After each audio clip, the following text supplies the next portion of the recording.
bienvenue sur ce nouveau numéro de Represent TS. Cette semaine, nous allons parler plus particulièrement de Superboy. Effectivement, il n'existe pas beaucoup de versions de Superboy, mais assez pour emmêler les novices ou les nouveaux fans de l'Homme d'Acier.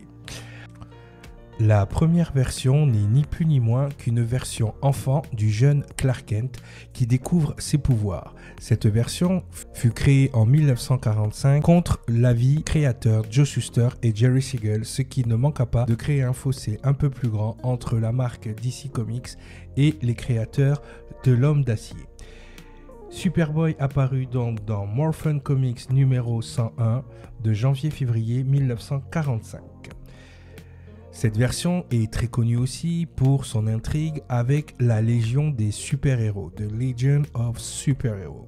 Dans cette version, 3 protagonistes venant du futur, 3 jeunes adolescents, viennent rencontrer le jeune Clark Kent afin de lui indiquer que dans le futur, tout est basé en fonction des exploits du Superman qu'il va le devenir.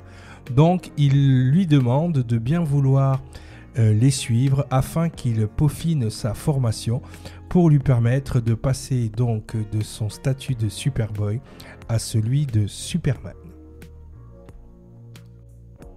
Cette version de Superboy aura son adaptation à la télévision dans la série The Adventures of Superboy, sortie en 1988 jusqu'à 1992.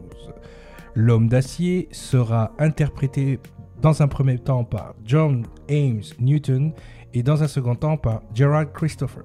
Cette série fut produite par les frères Salkind, qui sont ni plus ni moins que les producteurs du film de Richard Donner, Superman The Movie.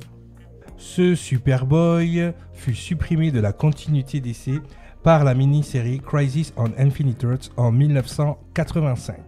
Ensuite, la réécriture de Man of Steel par John Byrne verra cette période de la vie du jeune Clark Kent complètement effacée et Clark Kent deviendra Superman uniquement à l'âge adulte. En 1993, après la mort de Superman, apparaissent 4 clones.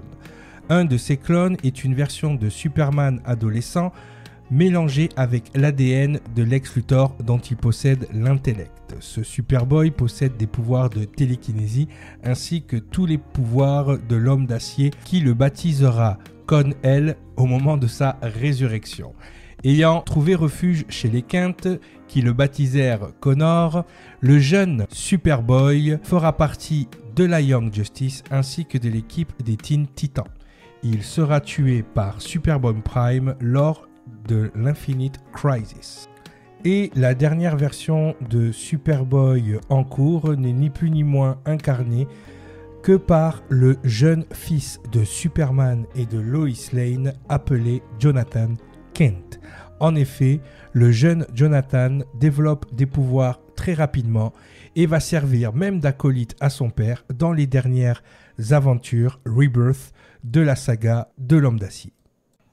Voilà les petits abricots d'Alabama, vous ne pourrez plus dire je ne savais pas, je viens de vous mettre en lumière toutes les versions de Superboy que vous devez connaître.